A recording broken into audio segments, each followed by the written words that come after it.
Yang keempat adalah Zindo Symphony. Ini adalah duit kepada Elvis Symphony yang di mana bauan yang korang akan dapat tu sebenarnya adalah bau fresh spice dan juga bau citrus. Ada sedikit ginger, tak jadi masalah, tapi bukanlah kuat sangat. Okay, so yang ini dia lebih unisex, lelaki perempuan boleh pakai, nak pakai indoor, nak pakai outdoor pun tak jadi masalah. Yang kelima, ini adalah perfume untuk para lelaki yang nak nampakkan vibe-vibe kaya.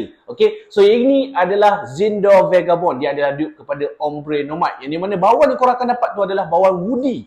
Ada bauan oud dan juga sedikit bau leather. So, para lelaki yang nak nampak macam bos kaya, ini adalah perfume untuk korang. Yang keenam, ini adalah Zindo Fantasy, didupe kepada LV Imagination. Yang di mana bauan yang korang akan dapat tu adalah bauan citrus dengan bau black tea. So, mana-mana lelaki ataupun wanita yang nak orang kata healing-healing kan, broken-broken, ini adalah perfume untuk korang. Sebab apa? Dia sangat tenang, sangat relaxing, tapi above average dia punya performance.